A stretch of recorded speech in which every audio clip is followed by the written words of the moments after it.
પધારેલા દરેક જણા હાથ જોડજો. પરમાત્માનું નામસ્મરણ કરી પરમાત્માનો જયકાર કરીએ.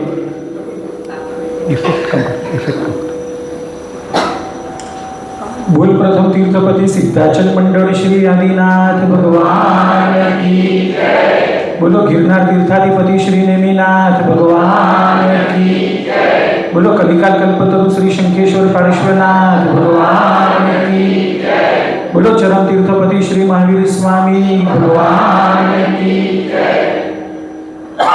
નમો હરિહંતાણમ નમો સિદ્ધાણમ નમો આયર્યાણમ નમો વજ્જાયાણમ નમો લોય સભ્ય સાહુણમ એસો પંચનમુકારો સભ્ય પાવપણાસણો મંગલાણમ ચ સભ્યે સિંપડમં હવૈ મંગલમ સર્વવાંછિતદાતારં મોક્ષફલપ્રદાયકં શંખેશ્વર પુરાધીશં પાર્શ્વનાથં જીનં સ્તુભે કલ્યાણપાદપારામં શ્રુતગંગા હિમાચલમ વિશ્વાંભોજરવિં દેવં વંદે શ્રીજ્ઞાતનંદનમ અજ્ઞાનતિમિરાંધાનાં જ્ઞાનાંજનશલાકયા નેત્રમુન્મીલિतं યેન તસ્મૈ શ્રી ગુરવે નમઃ.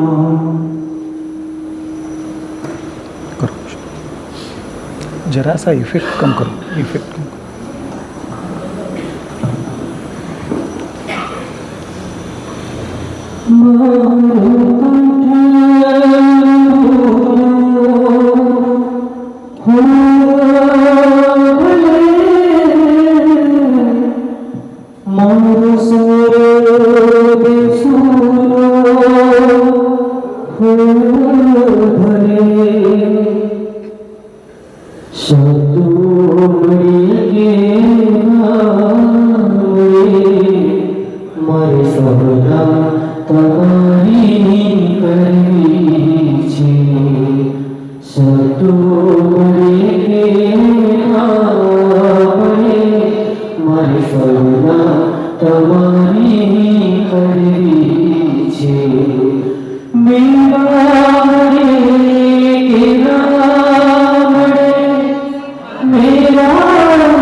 Hare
અનંત ઉપકારી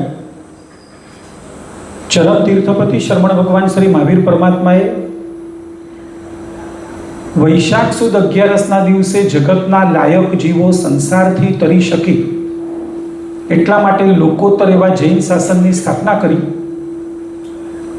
ભગવાને સ્થાપેલું એ જૈન શાસન 2500 વર્ષ બાદ પણ આપણા સૌ કોઈ સુધી જે આવી પહોંચ્યું છે એમાં ભાવાચાર્ય ભગવંતોનો આપણા ઉપર અમાપ ઉપકાર છે.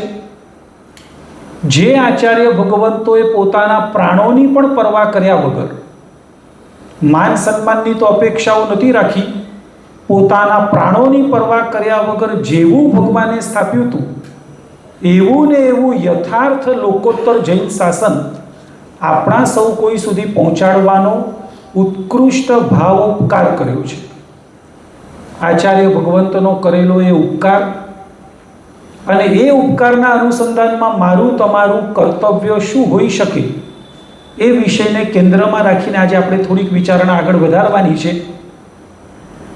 મને તમને મળેલું આ લોકોત્તર જૈન શાસન, હું વારંવાર આ લોકોત્તર શબ્દ બોલી રહ્યો છું. આ શબ્દ લૌકિક શબ્દ કરતાં એક મુઠ્ઠી ઊંચેરો લોકોત્તર શબ્દ બને છે. જગતની અંદરમાં અને જૈન શાસનની અંદરમાં કેટલું મોટું અંતર હોઈ શકે. બીજી ભાષામાં એમ કહી શકાય, પૂર્વ પશ્ચિમનું અંતર આ શાસનમાં છે. દુનિયાની અંદરમાં કોઈ પણ દેવ જુઓ, તમને રાગી અને દ્વેષી દેવ જોવા મળશે. બરાબર એની સામે લોકોત્તર ધર્મની અંદરમાં દેવ તત્વને જુઓ, તમને વિતરાગી દેવ તત્વના દર્શન થશે. જગતની અંદરમાં તમે દેવ જુઓ, જગતની અંદરમાં રહેલા ગુરુ જુઓ અને લોકોત્તર જૈન શાસનમાં રહેલું ગુરુ તત્વ જુઓ, તમને બંનેની જીવનશૈલીમાં કેટલું મોટું અંતર છે તમે પોતે વિચારક બનીને નિર્ણય કરી શકો એવું આ વિશિષ્ટ જૈન શાસન છે. દુનિયામાં કોઈને પણ ત્યાં જન્મ થાય, બોલો લોકો રાજી થવાના કે નહીં થવાના? કોઈક થાળી ડંકો વગાડશે, કોઈક વાજિંત્ર વાદન કરશે, કોઈક વધારે નહીં તો એ કાંઈ નહીં મીઠાઈની વહેંચણી કરશે, કોઈ પેંડા ખવડાવશે, કોઈ બરફી ખવડાવશે, છેવટે ગોળની કાંકરી ખવડાવીને મોઢું ગળ્યું કરશે. આખું જગત જન્મને ઉજવવા જેવું માને છે. એની સામે લોકોત્તર જૈન શાસન એમ કહે છે, જન્મ એ રોગ છે. આપણા સૌ કોઈના જીવનમાં જેટલી પણ સમસ્યા હોય, જેટલી પણ, એ દરેક સમસ્યાનું મૂળ આ જન્મ છે. જો જન્મ જ ન લીધો હોત તો એક પણ સમસ્યાઓ જીવનમાં આવત જ નહીં. અને એટલા માટે શાસ્ત્રકારો સમસ્યાઓના નિરાકરણ માટે મહેનત કરવાના બદલે આપણે જન્મ ન લેવો પડે એટલે કે અજન્મા બની જઈએ. અજન્મા બનવાની દિશા તો પાછી એક જ, બોલો તો ક્યાં પહોંચીએ તો અજન્મા બનાય? મોક્ષે પહોંચીએ ત્યારે અજન્મા બનાય. માટે જૈન શાસન મોક્ષમાં લઈ જવા માટે જ શાસનની સ્થાપના કરવામાં આવી છે. જગતનું કોઈ પણ ધર્મની અંદરમાં, ધર્મની બાહ્ય વસ્તુમાં પણ લોકો જન્મને ઉજવવાનું માને છે. જૈન શાસન જન્મને વ્યાધિ ગણે છે, રોગ ગણે છે. અને એટલા માટે જૈન શાસનમાં તીર્થંકર પરમાત્માના એક જન્મ કલ્યાણકની ઉજવણી હોય એ સિવાય કોઈના પણ જન્મ ઉજવાતા નથી. પૂછું જરાક તમને, ગૌતમ સ્વામીજીનો જન્મ દિવસ કયો? ચૈત્ર સુદ 1 ગુડી પડવો. ક્યાંય કહેતા, ક્યાંય તમને જગતમાં, જૈન શાસનમાં કે શાસ્ત્રોમાં ગૌતમ સ્વામીજીના, સુધર્મા સ્વામીજીના, પુંડરીક સ્વામીજીના કોઈના પણ જન્મ દિવસની નોંધ વાંચવા જ નહીં પડે.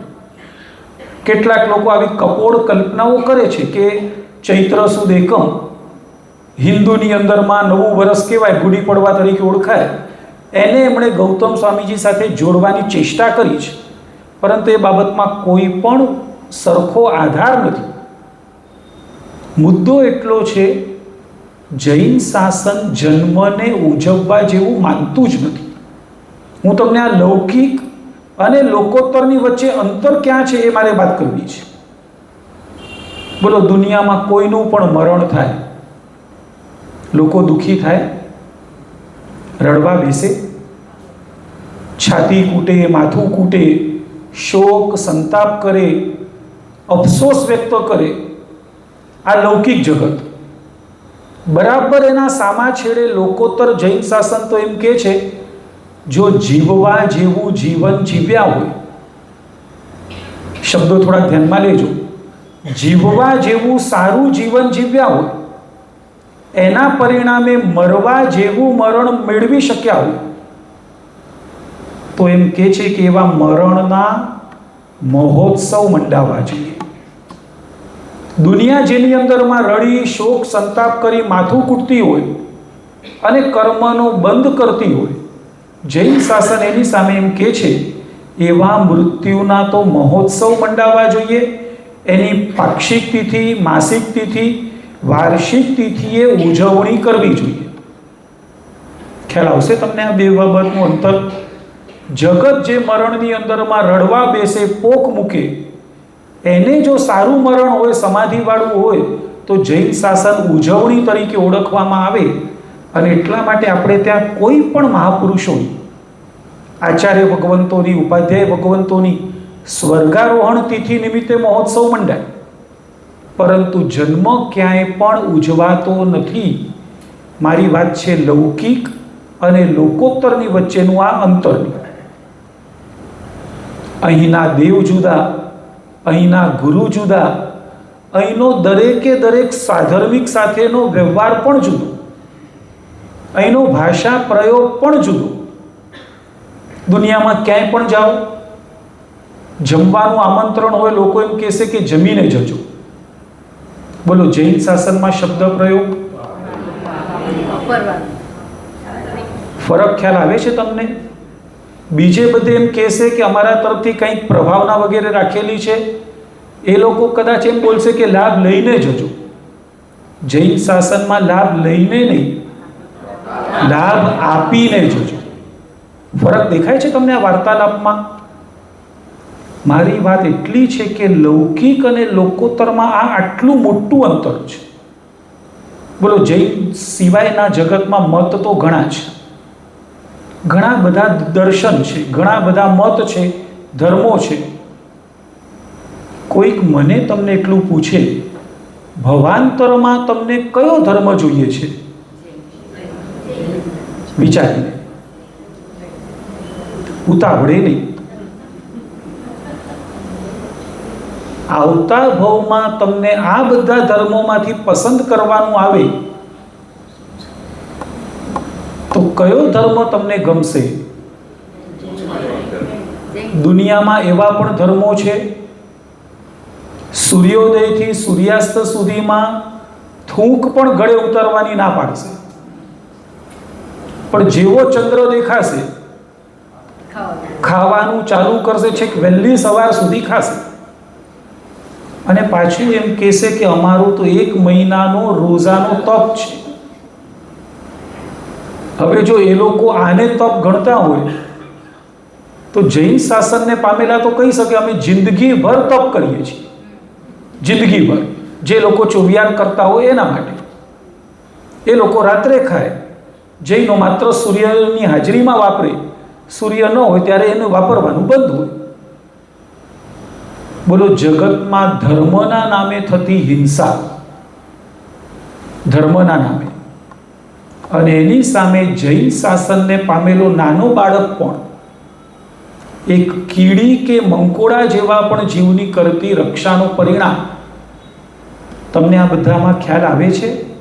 આ ધર્મ સર્વજ્ઞએ કહેલો છે, એના સિદ્ધાંતો ત્રિકાલા બાધિત છે, અને એ લોકોત્તર જૈન શાસન છે. એ શાસનને પામેલા વ્યક્તિઓના હૃદયની પ્રાર્થના હોય છે, જીન ધર્મ વિનિર્મુક્તો મા ભુવમ ચક્રવર્ત્ય. ભગવંત મને ભવાંતરમાં ચક્રવર્તીપણું મળતું હોય, સામે મને જૈન શાસન ન મળતું હોય. એમણે એમ કીધું છે મા ભુવમ, મને ન થજો. અને પછી એમ કે છે શ્યામ ચેટોપી દરિદ્રોપી જીન ધર્માધિ વાસિત. મારે કદાચ સેવક બનવું પડશે, મને મંજૂર છે, હું દરિદ્ર બનીશ, ભિક્ષુક બનીશ, પણ જૈન શાસન મળતું હોય તો મને એ મંજૂર છે. જેના હૃદયમાં લોકોત્તર જૈન શાસન પ્રત્યેની આસ્થા જાગી છે, ભક્તિભાવ જાગ્યો છે, એના હૃદયની આ વાત છે. આપણને ભવાંતરમાં કયું શાસન જોઈએ છે એ બાબત જો આપણે વિચારીને આ વિષયમાં આગળ વધીશું તો મારે એ વિષયના અનુસંધાનમાં જે થોડીક વાત એ કરવાની છે. આવતા ભવમાં જૈન શાસન એને જ મળે જેણે આ ભવમાં શાસનની આરાધના કરી. ફરીથી પહેલા તો એકવાર આટલું સ્પષ્ટ કરો, આવતા ભવમાં કયો ધર્મ? વાત મારી તમારી તો આપણે બાજુમાં રાખીએ. દુનિયાની અંદરમાં જેટલા નામાંકિત થઈ ગયા, જો એની અંદરમાં મારે મહાત્મા ગાંધીજીનું નામ લેવું હોય તો હું લઈ શકું, લોકમાન્ય તિલક જેવા નેતાઓનું નામ લઈ શકું, વિદેશની અંદરમાં જન્મેલા બર્નાર્ડ શો વગેરે જેમનું મોટું નામ કહેવાય સાહિત્યમાં, એવા વ્યક્તિઓ વિશે કહી શકાય. અને એવી અગણિત વ્યક્તિઓ જેમણે જૈન શાસન માટે પોતાનો કયો અભિપ્રાય આપ્યો છે. દેશના પ્રથમ રાષ્ટ્રપતિ હોય, અગર તો તે વખતના જેટલા પણ વિદ્વાનો હોય, એ દરેકે જૈન ધર્મની પ્રાપ્તિની ભાવના બતાવી છે. જે લોકો પુનર્જન્મમાં માનતા જ નથી એવા નાસ્તિક લોકોએ પણ એમ કીધું છે, અગર જો પુનર્જન્મ જેવી કોઈ ઘટના હોય તો મારે પછીના અવતારમાં જૈન ધર્મના ઘરની અંદરમાં જન્મ લેવો છે. આખી દુનિયા જેની પાછળ દોડતી હતી, દુનિયા આજે પણ જેમને રોલ મોડેલ તરીકે માને છે, એવા બધા ગાંધીજી જેવા મોટા નેતાઓએ પણ એમ માન્યું હોય કે જગતમાં શ્રેષ્ઠ કક્ષાનો ધર્મ જો કોઈ હોય તો એ આ જૈન ધર્મ છે. એના જેવી સૂક્ષ્મ વાતો, એના જેવો અહિંસાવાદ દુનિયામાં બીજે ક્યાંય પણ નથી. આવો એ લોકોના હૃદયનો રણકાર છે. જો એ ભાવ આપણા મનમાં આવે તો આપણે આજના આ વિષયમાં આગળ વધવાનું છે. મને આવતા ભવમાં જૈન શાસન જોઈતું હોય તો એની પહેલી શરત, એ તો સાવ સીધી જ વાત છે, આ ભવમાં મેં જે વાવ્યું હશે આવતા ભવમાં મારે એ લણવાનું છે. દુનિયાની અંદરમાં નિયમ તો છે જ, વાવ્યા હોય બાવળ, એક હવે કેરી કેમ ઉગતી નથી તો એનો પ્રશ્ન જ અસ્થાને છે, ભાઈ તે જે વાવ્યું છે એ ઉગવાનું છે. આવતા ભવમાં જો મને તમને જૈન શાસન જોઈતું હોય તો પહેલી વાત છે એ જૈન શાસન પ્રત્યે આપણું કર્તવ્ય શું, એ જૈન સંઘ પ્રત્યે આપણી નૈતિક ફરજો કેટલી, એ જૈન શાસનને આવતા ભવમાં પામવા માટે મારે આ ભવમાં કેવી રીતે શું કેટલું કરવું જોઈએ.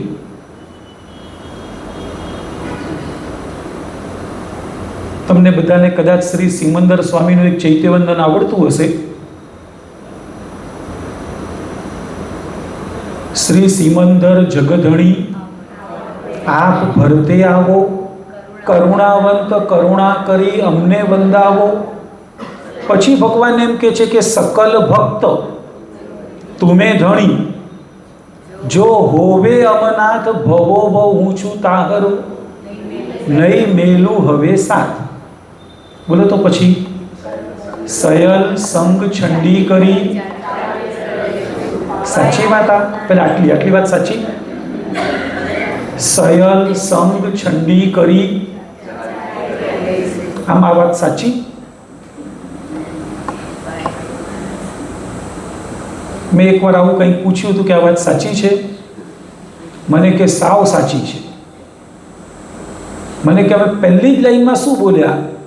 શ્રી સિમંદર જગધણી જો આપ ભરતે આવો તો સાચી વાત.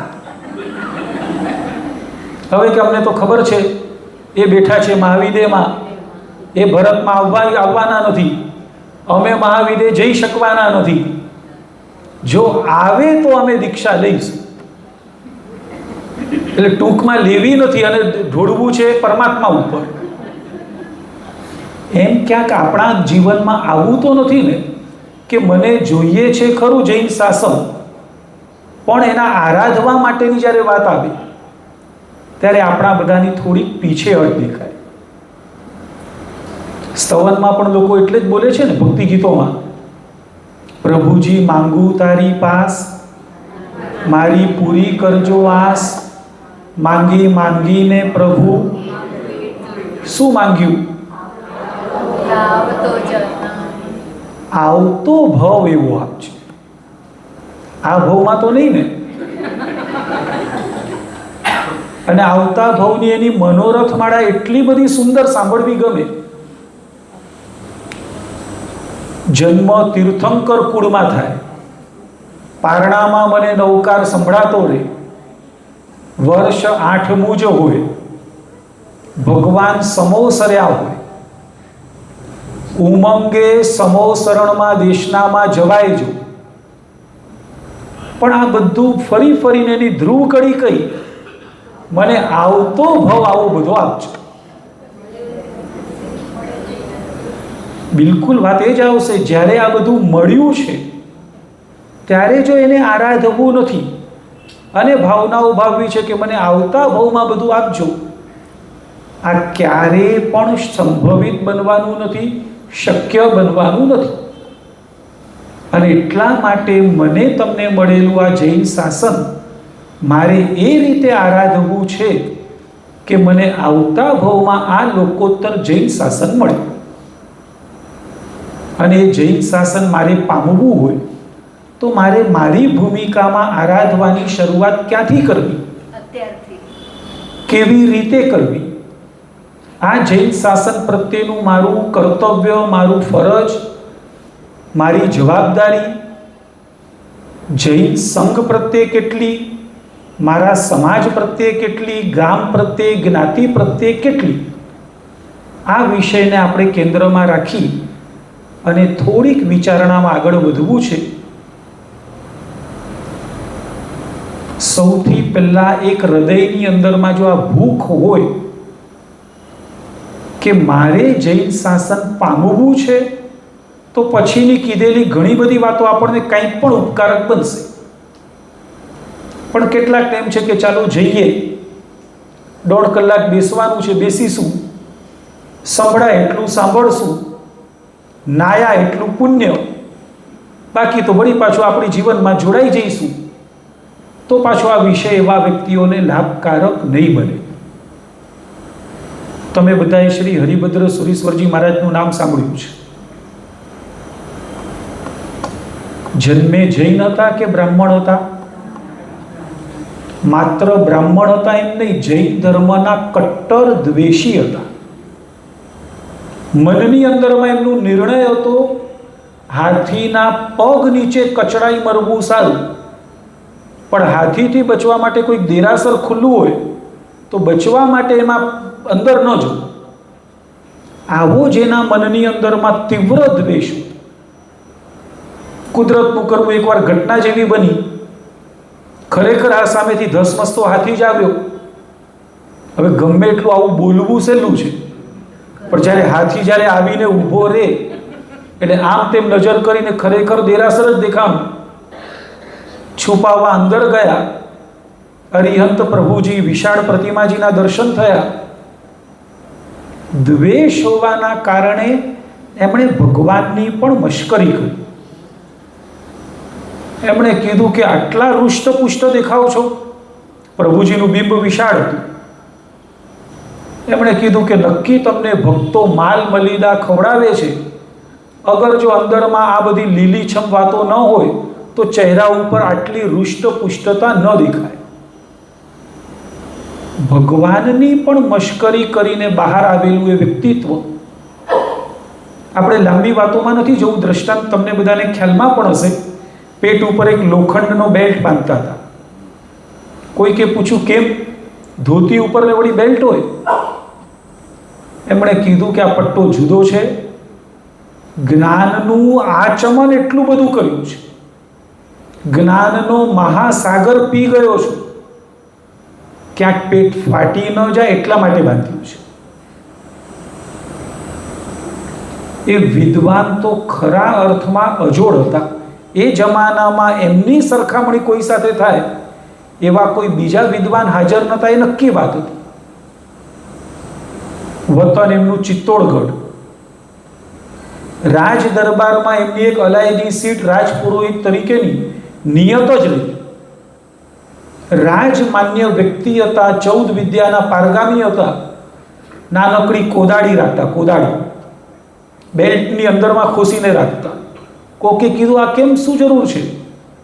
એ કે મારી સાથે કોઈક વાદ કરતા ભાગી ગયો ને જમીનમાં ઉતરી ગયો. આ કોદાળી ખોદી એને બહાર કાઢીશ. બાજુમાં એક નાનકડી સીડી રાખતા. મારી સાથે કોઈ વાદમાં ભાગીને આકાશમાં ભાગી જાય, સીડીથી ચડીને એને નીચે ઉતારીશ ને કહીશ મારી સાથે લડવા બેસ, વાદ કરે ભાગી નહીં જા. માછલા પકડવાની એક ઝાડ પણ કમરે બાંધી હતી. મારી સાથે ચર્ચામાં પલાયન થઈને કોક દરિયામાં ઉતરી જાય તો આ ઝાડ નાખીને એને બહાર કાઢીશ. એમનો આ રણકાર પોલો નહોતો, બુલંદ હતો. કેમ કે ભણ્યાતા જ એટલું બધું, એમની સામે વાદમાં કોઈ ન ટકી શકે એક હકીકત હતી. આવા અહંકારી વ્યક્તિની પણ લાયકાત ગણો એક એમનો નિયમ હતો. મને જો કંઈક ન સમજાયું હોય અને મને જો એ કોક સમજાવે, જિંદગીભર એના દાસ થઈને રહેવું. નિયમ સમજાય છે એમનો આ કયો? જિંદગીભરના ગુલામ બનીને રહેવું. પણ પેલા એક આ નિયમ લેવાય ક્યારે? પોતે ખરેખર એટલું બધું ભણ્યા હોય તો લેવાય. ગમે એટલું ભણેલા વ્યક્તિ હોય, દરેકે દરેક જગ્યામાં પારિભાષિક શબ્દો હોય છે, જેને કોડવર્ડ કહેવાય, સાંકેતિક શબ્દો કહેવાય. એને ઉકેલવા માટે તો એની જ ગતિ જોઈતી હોય હંમેશા. એક વખત ઉપાશ્રય પાસેથી પસાર થતા હશે. સાધ્વીજી ભગવંતના મુખમાં સ્વાધ્યાય હતો. હરિ, દુગમ, ચક્કી, પણગમ વગેરે શબ્દોનો સ્વાધ્યાય ચાલતો હતો. સંસ્કૃત પ્રાકૃત તો એટલું ભણ્યા હતા, એમને શબ્દો ખબર પડતી હતી. પણ જે પારિભાષિક શબ્દો હતા, જેમ ખબર છે આયુર્વેદમાં એક શબ્દ આવે છે ઘોડાવચ. ઔષધિનું નામ છે ઘોડાવચ. હવે ઘોડાવજને શબ્દને સાંભળી અને કોઈક પેલા તબડક તબડક ઘોડાની કલ્પના કરે તો મેળ પડે ખરો એનો? હવે ઘોડાવજ નાની એક દવાઈ છે, ઔષધિ છે, અને પેલો તો ઘોડો પંચેન્દ્રિય જીવ છે. પારિભાષિક શબ્દોને દુનિયાના શબ્દો સાથે ન જોડી શકાય. હરિભદ્ર પુરોહિત અહીંયા ચૂક્યા. પોતાનો નિયમ યાદ આવ્યો. તરત જ ઉપાશ્રયમાં સાધ્વીજી ભગવંત પાસે જઈને એમ કહે છે, મને આ શબ્દ સંભળાવો, સમજાવો, અને હું તમારો જીવનભર સેવક બનીને રહીશ. ફરીથી લોકોત્તર જૈન શાસન. સાધ્વીજી ભગવંતે એટલું જ કીધું, તમને ધર્મ કેવા સંબંધમાં અમારી મર્યાદા છે. તમારે જો ધર્મની જિજ્ઞાસા હોય ને ધર્મ જાણવો હોય તો તમે અમારા ગુરુ મહારાજ આચાર્યની પાસે જાઓ. ક્યાંય પણ એમણે એવું વિચાર્યું નહીં કે મારી પાસે આવ્યો છે, હું એને પ્રતિબોધ કરું ને પમાડી દઉં. એ ગયા આચાર્ય પાસે. હરિભદ્ર પુરોહિત એટલું મોટું વ્યક્તિત્વ કોણ ન ઓળખે? એમણે જ્યારે આચાર્ય ભગવંતની પાસે જઈને જિજ્ઞાસા વ્યક્ત કરી, આચાર્ય ભગવંતે એક જ વાત કરી કે તમારે જો આ સમજવું હોય તો સંસાર છોડવો પડે, અમારી જેમ સાધુપણું એટલે કે દીક્ષા લેવી પડે, પછી અર્થ સમજાય. મારે તમને પૂછવું છે, શું કરાય?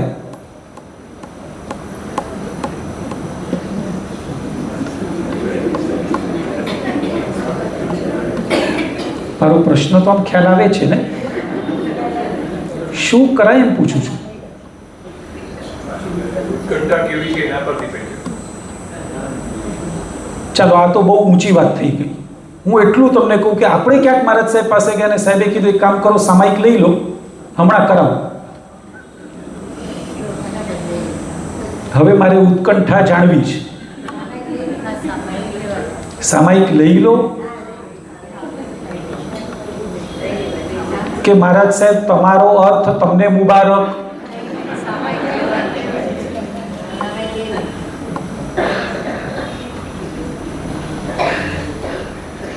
જિજ્ઞાસાની પરાકાષ્ઠા આપણને કેવી કેળવવી જોઈએ? એક સામાયિક લેવા માટે પણ આપણું મન તૈયાર થાય ન થાય? ગલ્લા તલ્લા કેટલું તોફાન મનમાં જાગી જાય. હરિભદ્ર પુરોહિતને જ્યારે કહેવામાં આવ્યું કે દીક્ષા લો તો જાણવા મળશે, એ ઘરે પૂછવા કે કહેવા નથી ગયા. રાજ પુરોહિત છે, રાજ પુરોહિત. કમસે કમ રાજાને તો કાને વાત નાખવી પડે. જે જૈન ધર્મના દ્વેષીઓ એને જૈન મતમાં દીક્ષા લીધી. દીક્ષા લીધા પછી જ્યારે અર્થનો બોધ કર્યો, આગમોનું અધ્યયન કર્યું, અમૃત પીતા જાયને જે અંદરમાં સંતૃપ્તિ પ્રગટે ને, સંતૃપ્તિમાંથી પ્રગટેલો એમના હૃદયનો સંવાદ હતો. એકવાર કહેતા હતા, હા હા અણાહા દુસમ કાલ દોષ દુસિયા કથમ મહારીસા જીવા જૈન હુંતી ઝીણાઘ. પાંચમા આરાના દોષથી દૂષિત બનેલા જગતમાં અમારા જેવા જીવોનું થયું શું હોત જો અમને આ જીના આગમો ન મળ્યા હોત, ભગવાનના વચનો ન મળ્યા હોત. જે દેરાસરમાં જઈને ભગવાનની મશ્કરી કરી હતી, ભગવાનને ઉદ્દેશીને જ કીધું, તમે હૃષ્ટપુષ્ટ હો એમાં નવાઈ શું છે? અંદરમાં વિતરાગતા જેટલી બધી પ્રસન્નતાપૂર્વક ભરી છે, ચહેરા ઉપર એનું પરિણામ તો દેખાય જ.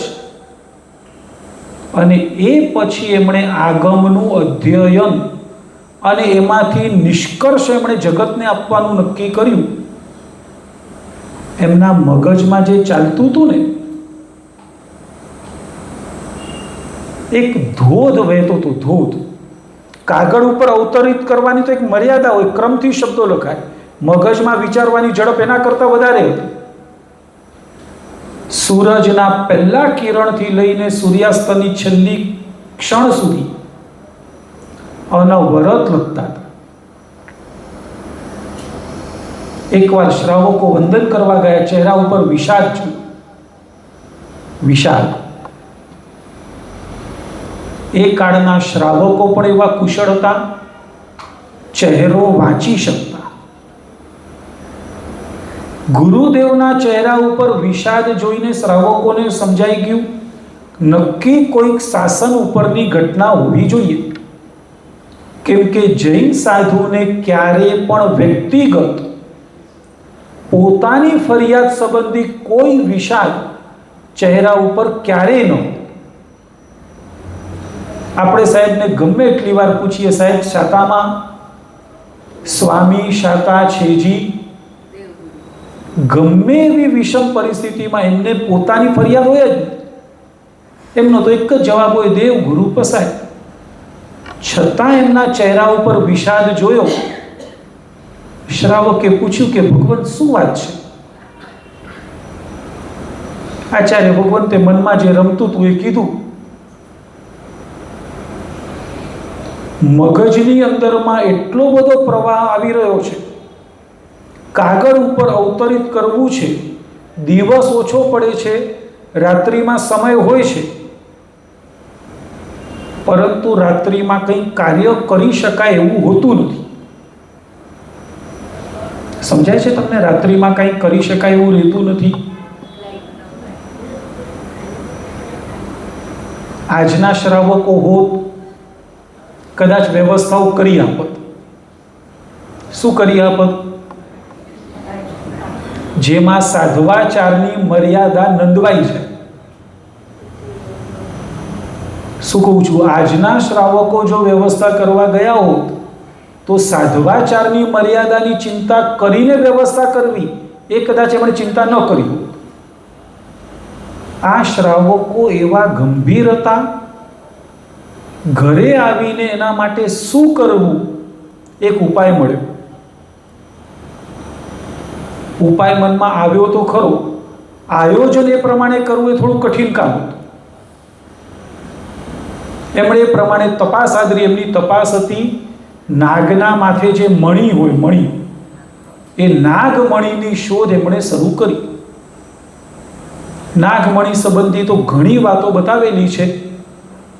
પુણ્યશાળીને ત્યાં વંશ પરંપરાથી એ કેવી રીતે ચાલ્યો આવતો હોય. જો સારો કક્ષાનો મણી હોય તો જ્યાં રાખીએ એની આજુબાજુના લગભગ 20 ફૂટમાં, અગર થોડોક નાનો મણી હોય તો ઓછા ફૂટમાં, પણ 15-20 ફૂટની અંદરમાં પ્રકાશ આપે એવી એ મણીની વિશેષતા હોય છે. આજે પણ સુરતની અંદરમાં છે, અંદાજે 5 ફૂટની અંદરમાં અજવાળું આપતો હોય. તમને ખ્યાલ આવે છે? 5 ફૂટ. આજે આપણને આવો કોઈ સ્ટોન નહીં જોવા મળે કે જેનું અજવાળું એના સર્કલથી બહાર જતું હોય. શ્રાવકોએ મોં માંગ્યા દામ ચૂકવી મણી ખરીદ્યો. ઉપાશ્રયની અંદરમાં જે થાંભલો હતો એની દિવાલે જડ્યો. બોલો, જડ્યા પછી શું કરવાનું? સાહેબ જરાક ધ્યાન રાખજો, બહુ કિંમતી છે. ના, બીજો કોઈ વાંધો નહીં. ક્યારેક તમે આગળ પાછળ હો ને પછી અહીંયા કંઈક થઈ ન જાય, જવાબદારી પાછી કોના માથે નાખવાની? શ્રાવકોએ આમાંની એક વિકલ્પ ધારા નથી કરી. શાસનના કામમાં વપરાય એટલું લેખે, અને રાત્રિમાં એના અજવાળાની અંદરમાં શ્રી હરિભદ્ર સુરીશ્વરજી મહારાજે ગ્રંથ રચનાઓ એવી આગળ વધારી. કેટલા ગ્રંથો રચ્યા? કેટલા? 1444 ગ્રંથોનું સર્જન. અને એમના ગ્રંથો જે દિવસે આપણે ભણશું ત્યારે ખબર પડશે કે એમના ગ્રંથમાં કેટલું બધું ઊંડાણ છે. 1440 ગ્રંથો રચાઈ ગયા હતા. પહેલું જ રચ્યું હતું એમણે સમ્રાદિત્ય મહાકાહા. ઘણા બધા લોકોએ સમ્રાદિત્યનું જીવન ચરિત્ર વાંચ્યું હશે. 3 ભાગમાં પહેલા પુસ્તકો પ્રકાશિત થયા હતા. આ બધાયનું મૂળ શ્રી હરિભદ્ર સુરીશ્વરજી મહારાજા. એમણે પહેલો ગ્રંથ એ રચ્યો. ભવ વિરહ શબ્દો દ્વારા એનો પ્રારંભ થયો હતો અને એ રચાતું ગયું 1440 રચાયા. છેલ્લે જ્યારે એમને ખબર પડી કે હવે આયુષ્ય પૂરું થવા આવ્યું, રચવાનું સમય બચે એવું લાગતું નથી, એમણે નક્કી કર્યું કે 4 ગાથા રચીએ, પણ 4 એવી રચીએ જો એના ઉપર કોઈક વિવરણ લખે, ટીકા લખે તો વળી પાછો એમાંથી એક સ્વતંત્ર ગ્રંથ બની શકે. જીવનની છેલ્લો શ્વાસ ચાલતો હોય, છેલ્લો શ્વાસ, ત્યારે ગ્રંથ રચી શકાય ખરો? કહું તમને એમણે કેવી રીતે રચ્યો. એમણે ભાષા એવી પસંદ કરી જે સંસ્કૃત ભાષા. બોલો તો સંસ્કૃત એટલે શબ્દો એવા ચૂંટવાના, પ્રાકૃતમાં પણ એવો જ શબ્દ હોય અને એ જ શબ્દ સંસ્કૃતમાં પણ એ જ રહે. સંસ્કૃતમાં આપણે જેના માટે ઋષભદેવ કહીએ, પ્રાકૃતમાં શું થઈ જાય? ઋષભનું બોલો લુકસ્સ સૂત્ર ઉષભ. ઉષભ મજીયમ ચ વંદે શબ્દ હતો સંસ્કૃતમાં ઋષભદેવ, પ્રાકૃતમાં શું થઈ ગયું? ઉષભ થઈ ગયું. સંસ્કૃતમાં હતું અજીત, અહીંયા થઈ ગયું અજીયમ. ખ્યાલ આવે છે ને? એટલે શબ્દો બદલાઈ ગયા. કેટલાક શબ્દો એવા હોય છે જે સંસ્કૃતમાં એવા હોય, પ્રાકૃતમાં એવા હોય, એવા શબ્દોને પસંદ કરવાના જેને સંસ્કૃત ભાષા કહેવાય. અને એમાં પણ એમણે નક્કી કર્યું એક પણ જોડાક્ષર ન આવે એવી રચના કરવાની. અને એમાં એમણે નક્કી કર્યું કે જો 4 ગાથા રચવી છે, ચારેના શ્લોકનું બંધારણ જુદું જુદું, છંદ જુદા જુદા. એકમાં વસંત તિલકા છંદ લઈશ, એકમાં સરગધરા છંદ લઈશું. હવે જરાક વિચારો, છેલ્લા શ્વાસમાં જે આટલું વૈવિધ્યપૂર્ણ રચે, એમણે પોતાના સક્ષમ કાળમાં કેવું રચ્યું હશે? ખ્યાલ આવે છે હું શું કહું છું? એક પછી એક ગાથાઓ રચાતી ગઈ. ચોથી ગાથાની પહેલી કડી રચાણી. આમૂલા લોલ ધૂલી બહુલ પરિમલા લીઢ લોલાલી માલા. બસ આટલા શબ્દોમાં એમનું આયુષ્ય પૂરું થયું. 3 કડી બાકી રહી ગઈ. સકળ સંગે ભેગા મળીને 3 કડીને પૂરી કરી. જે જૈન ધર્મના દ્વેષી હતા એ જૈન શાસનને આવી રીતે આરાધી ગયા. આપણને એવું જૈન શાસન જન્માંતરમાં આરાધવું હોય તો આપણે શું કરવું જોઈએ, એના વિષયમાં આપણે આગળ વધવાનું છે. વિષયમાં આગળ વધીએ એનાથી પહેલાં એક નાનકડી કડી લઈ લઈએ જેથી આપણે આગળ વધીએ.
જીવાના सत्यदेश तत्वदेश मिथ्यात्वदेशे अशुद्धे वादुरे शुद्धे बनावशे साधना कराविहते सिद्धे बनावशे जीवन का शासन आज तुम्हारे महान धरे मारे धर्मो संसार मन जिंदार से भगवान तार से मुझे हर नामिया काटे पहुँचार से तेरी मुझे श्रद्धा से साची साची श्रद्धा से दृढ़ मुझे श्रद्धा से आगे बढ़ाए श्रद्धा से।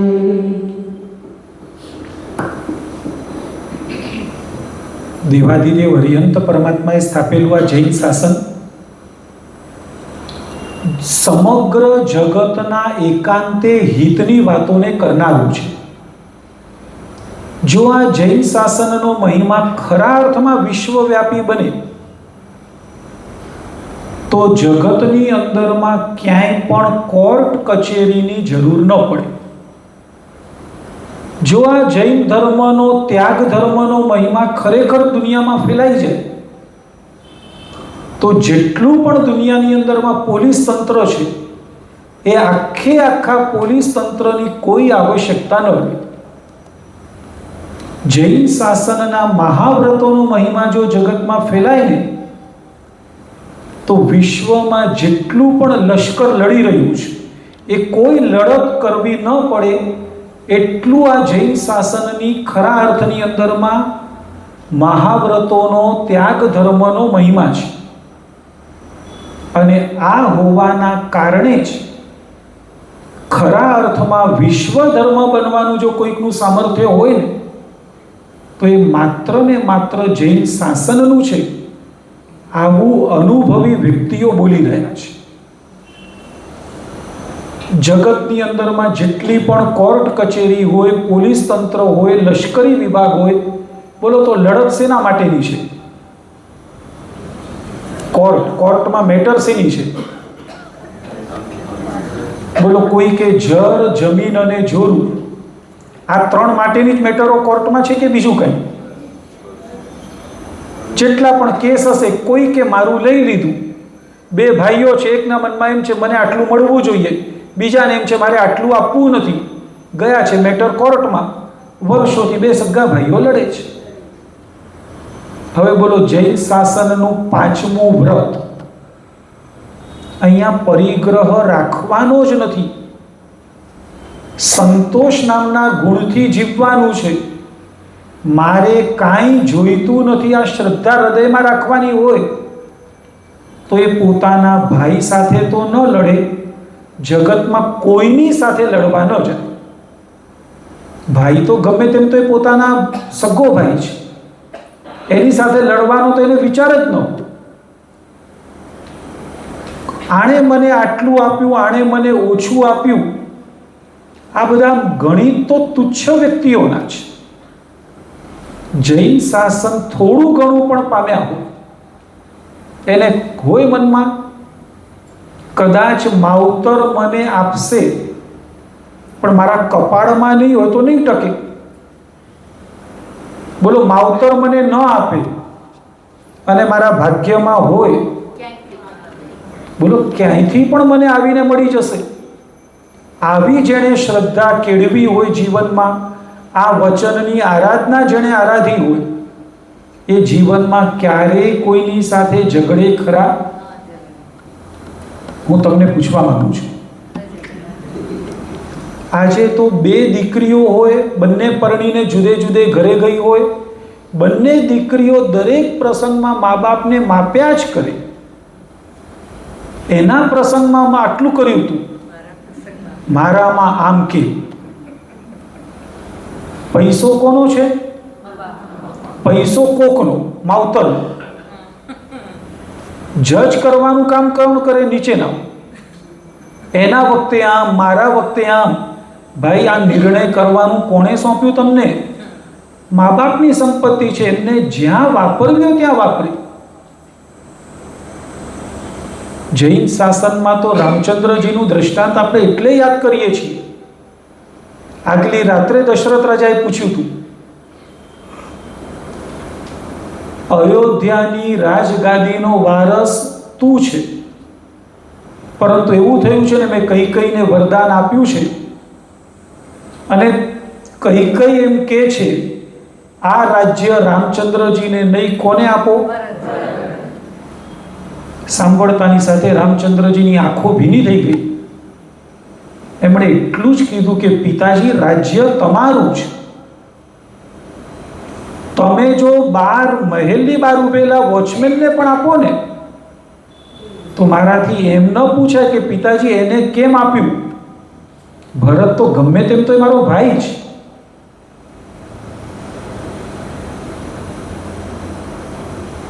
આખી અયોધ્યા નગરીની અંદરમાં જેના રાજ્યાભિષેકની તૈયારી થઈ ચૂકી હોય, ખબર છે કડીમાં બોલાય છે, ન જાણ્યું જાનકી નાથે સવારે. સવારે એટલે નેક્સ્ટ ડે. આ આગલી રાતની કડી છે કે રાતના શું થઈ ગયું જાનકીના નાથને ખબર ન પડી, કાલે સવારે શું થવાનું છે.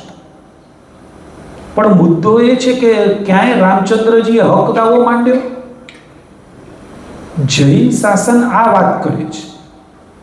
હવે જો આ જૈન ધર્મનો નિયમ જગતમાં ફેલાઈ જાય, બોલો જગતમાં શાંતિ સ્થપાય કે ન સ્થપાય? જગતમાં ક્યાંય ફરિયાદને સ્થાન જ ન રહે. જો કર્મના સિદ્ધાંતો થોડા ઘણા પણ સમજીએ તો. અને આ અનુસંધાનમાં વિશ્વ ધર્મ બનવાનું સામર્થ્ય જો કોઈ એક ધર્મ ધરાવતું હોય તો એ આપણને મળેલું આ લોકોત્તર જૈન શાસન છે. એ જૈન શાસનને આરાધવું હોય, મારો મુદ્દો હવે આવી રહ્યો છે કે આરાધવા માટે શું કરવું. પણ એ આરાધવાના મુદ્દામાં મારે એક જ વાત કરીને આ વિષયને પૂરી કરવાની છે. હું એ વિષયમાં આવું એનાથી પહેલાં વર્તમાન જૈન સંઘની પરિસ્થિતિઓ કેટલી ચિંતાજનક છે એના તરફ ખાલી તમારી અંગુલી નિર્દેશ કરવા દ્વારા ઈશારો કરવા માંગુ છું. આખા એ જૈન ધર્મની વ્યવસ્થાઓ, એનું પંચાચારનું માળખું છે. જ્ઞાનાચાર અને દર્શનાચાર, ચારિત્રાચાર, તપાચાર અને વીર્યાચાર. અગર તો એના 7 ક્ષેત્રો એની વ્યવસ્થા કરે છે: જીન બિંબ અને જીન મંદિર, જીન આગમ, અને પછીના 4: સાધુ, સાધ્વી, શ્રાવક અને શ્રાવિક. જેને પણ મનમાં એમ થાય મારે જૈન શાસનને આરાધવું છે, એણે પંચાચાર આરાધવા જોઈએ. અગર તો જૈન શાસનના 7 ક્ષેત્રોની આરાધના કરવી જોઈએ. આજે આ પંચાચાર પણ મૂંઝવણમાં છે, 7 ક્ષેત્રોની પરિસ્થિતિ પણ ચિંતાજનક છે. 2-3 વાક્યોમાં માત્ર મારે આ વાતો કરવાની છે. નંબર 1, જૈન શાસનના મોટા ભાગના તીર્થ કોઈક ને કોઈક રીતે વિવાદમાં અટવાયેલા છે, કોર્ટ કચેરીમાં ફસાયેલા છે. આ તીર્થો પ્રત્યે મારી તમારી કોઈ જવાબદારી બને છે? હા કે નહીં, તમારે વિચારવાનું છે. અત્યારે માત્ર એની વાત થોડીક એટલા માટે કરું છું જેથી ખ્યાલમાં આવે તો હવે પછી આપણે શું કરવું એ વિષયની થોડીક વિચારણા કરી શકાય. શત્રુંજય મહાતીર્થ કદાચ સૌથી વધારે આપત્તિની અંદરમાં કોઈ એક તીર્થ હોય તો મારે કહેવું છે શત્રુંજય ગિરિરાજ. જે તીર્થ એક કાળે સંપૂર્ણ જૈનોની માલિકીનું કહેવાતું હતું, આજે કમસે કમ એ તીર્થો ઉપર 50-75 કરતાં વધારે જૈનેતરોના સ્થાન બની ચૂક્યા છે. અને એ 50-75 જેટલા જૈનેતરોના સ્થાન બન્યા. એનું કારણ ગોતવામાં આવ્યું ત્યારે ખબર પડી આપણે તો એક સ્થાન ઊભું કરવું હોય ને તો આપણે ત્યાં સ્થાન ઊભું કરવું અને એ લોકોની ઊભી કરવાની વ્યવસ્થા જ જુદી છે. આપણે તો પહેલાં મુહૂર્ત કઢાવાય, ભૂમિનું પૂજન થાય, ભૂમિનું ગ્રહણ થાય, ખનન થાય, શિલા સ્થાપન થાય, ત્યારે જઈને બાંધકામનો વારો આવે. પિતરોને આવું કંઈ કરવાનું ન હોય, એમણે માત્ર 4 ઈંટો ગોઠવવાની હોય. વધારામાં એના ઉપર એમણે સિંદૂર રેડવાનું હોય અને ધીમે ધીમે એને થોડું થોડું મોટું કરવાનું હોય અને થોડાક દિવસોની અંદરમાં એને તીર્થ માની લેવામાં આવે પોતાની માન્યતાનું. અને એમાં જો કોઈ કે આ બધા પથ્થરોને દૂર કરવાની ચેષ્ટા કરી તો પાલીતાણા ગામથી કરીને મેટર છેક ભાવનગર સુધી પહોંચી, કોર્ટ કચેરીઓ થઈ, અવસરે દૂર કરનારાઓને મોટા ગુનેગાર તરીકે સાબિત કરવામાં આવ્યા. અને એ અનુસંધાનમાં કેટલા ઇતરોના સ્થાન શત્રુંજય ઉપરના છે એ બધાને કોર્ટમાં ડોક્યુમેન્ટ્સ તરીકે કાયમી ધોરણે નિયત કરી લેવામાં આવ્યા. તમને હું વાતો જે કહું છું એ સંક્ષેપમાં છે, મુદ્દો માત્ર સમજી અને આપણે આ તીર્થ રક્ષા પ્રત્યેની આપણી જવાબદારી શું એ વિષયમાં જવાનું છે. અત્યારે હું માત્ર પ્રોબ્લેમ ક્યાં ક્યાં છે એ કહું છું. આપણે સૌ જાણીએ છીએ કે અત્યાર સુધી શત્રુંજય ઉપર એક મસ્જિદનું સ્થાન હતું, નવટુકમાં, જે અંગારશાની પીર કહેવાય. એ અંગારશાની પીર હતી. થોડાક વખત પહેલા ઘેટી પાગવાળા રસ્તા ઉપર એક બીજી મઝાર ઊભી થઈ ગઈ છે. આ બધું કાર્ય ક્યારે થાય છે? તપાસ કરતા એમાં એ ખબર પડી કે 4 મહિના ચોમાસાના કોઈ પણ યાત્રિકો ઉપર ન જતા હોવાના કારણે આટલા બધા પ્રભુજીની વ્યવસ્થાઓ વગેરે સારી રીતે ન થતી હોવાના કારણે, અગર તો બીજા ઘણા બધા કારણોસર મૂળ અવર જવર નથી થતી, એનો ગેરલાભ કેટલાક લોકોએ ઉપાડી અને દરેક વખતે ચોમાસામાં ઓછે વખતે અંશે આ બધા કાર્યો કરે. હું અત્યારે તમને સમસ્યા કહી રહ્યો છું, સમસ્યાનું સમાધાનની વાત આપણે પછી કરશું. જેમ શત્રુંજય, બોલો નંબર શ્રી ગિરનારજી મહાન તીર્થ. હિન્દુસ્તાન ક્યારે આઝાદ થયું? 47. એના પછીના લગભગ 13, 14, 15 વર્ષ સુધી ગિરનારજીની 5મી ટૂંક, જે દત્તાત્રેયજીની ટૂંક તરીકે ઓળખાય છે, એનો સંપૂર્ણ વહીવટ જૈન સંઘના હાથમાં હતો.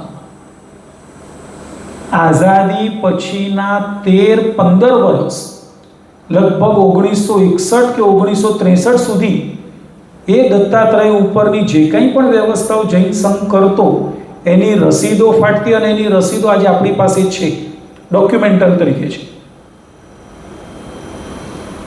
ફરક ક્યાં પડ્યો? લોકો પાલીતાણા જતા રહ્યા, ગિરનારજી જવાની લોકોએ સરેઆમ ઉપેક્ષા કરી. ન જાય અને એમાં જાય તો કેટલે સુધી? પહેલી ટૂંક, નેમિનાથ દાદાને ભેટો, નીચે ઉતરીને સહસાવન જાઓ, અને આટલેમાં લોકોએ સંતોષ માન્યો. પરિણામે ઉપરની ટૂંકની માલિકી ધીમે ધીમે જૈન સંઘે ક્યારે ખોઈ એ કેટલાક લાગતા વળગતાઓને ખબર છે, બાકી એનાથી વધારે કોઈને ખબર પણ નથી. ધીમે ધીમે પરિસ્થિતિ એવી આવી ગઈ, આખું એ જૈન સંઘનું મૂળ કલ્યાણક ભૂમિનું સ્થાન આજે સંપૂર્ણ રીતે ઇતરોના હાથમાં ગયું છે. ભલે મેટર કોર્ટમાં છે, જ્યાં સુધી કોર્ટમાં છે ત્યાં સુધી હક દાવા ઊભા છે, પણ પરિસ્થિતિઓ કેટલી વિલક્ષણ છે તો ત્યાં જાઓ ત્યારે ખબર પડે. આપણા 3 ગણધર હતા, ધર્મદત્ત ગણધર, વરદત્ત ગણધર. એ ત્રણેયની પાછળમાં દત્ત શબ્દ આવતો જ હતો.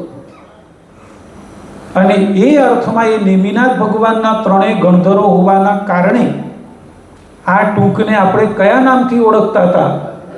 દત્તાત્રેય તરીકે ઓળખતા જ હતા. એ લોકોને બસ આ શબ્દ મળી ગયો અને પોતાને ત્યાંની માન્યતાઓ મળી. પરિણામે આજે એ તીર્થ પણ ચિંતાજનક પરિસ્થિતિમાં છે. આવી જ વાત છે આબુદેલવાડાની, આવી જ વાત છે શ્રી સમેત શિખરજીની. શ્રી અંતરિક્ષજી મહાન તીર્થ એ તો આપણી આંખ સામે જોયેલું છે. એની ગઈકાલ કેવી હતી, હમણાં કેવું આપણી તરફેણમાં કેટલું થયું, અને હજી એ ઘણું બધું પ્રશ્નો તો ઊભા જ છે. અને એના પછી પણ શું થયું એ બધું આપણે આંખ સામે છેલ્લા 5 વર્ષમાં જોયું છે. શ્રી સમેત શિખરજી મહાન તીર્થનો કેસ કમસે કમ પોણા 200 વર્ષથી ચાલી રહ્યો છે, અંગ્રેજોના વખતથી. મારો મુદ્દો માત્ર એટલો છે, જૈન સંઘમાં કઈ કઈ વ્યક્તિઓ આ કેસ લડી રહી છે, આપણે એમને ઓળખીએ છીએ ખરા? ક્યારેક એમને મળ્યા છીએ ખરા? મળવાનો વિચાર મનમાં આવે છે ખરો?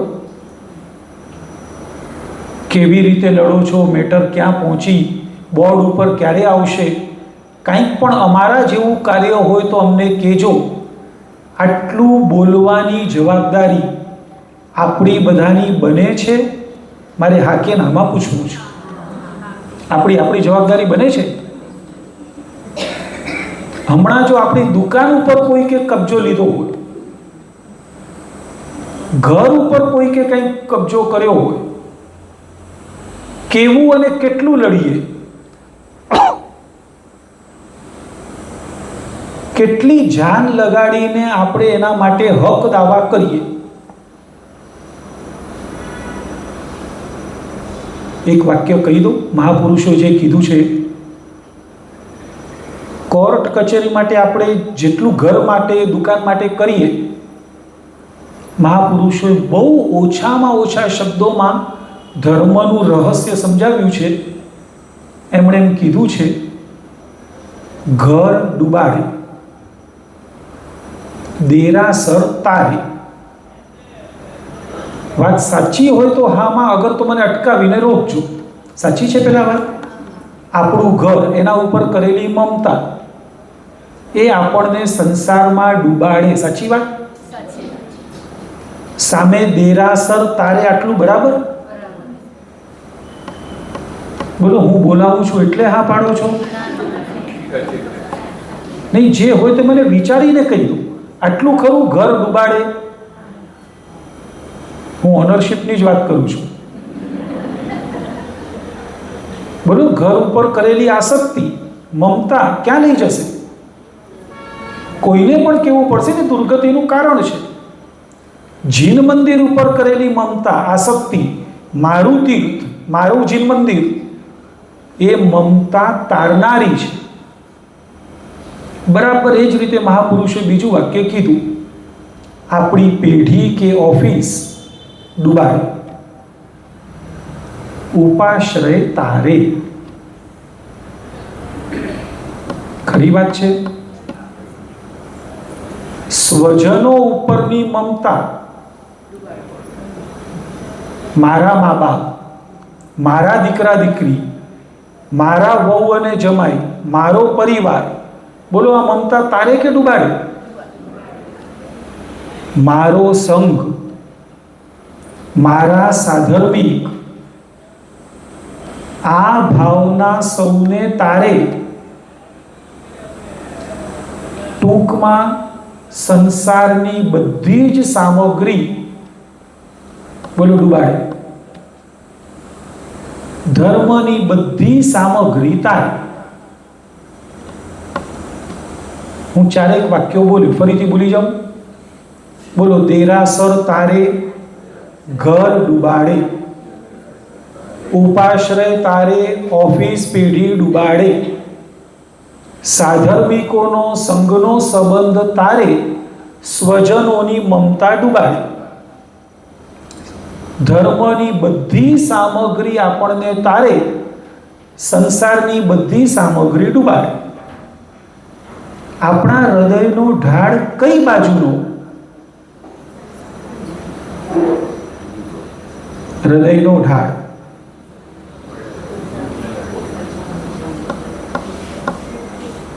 હું બોલું છું એ સમજાય તો છે ને? બસ એટલું મને ખાલી કહું.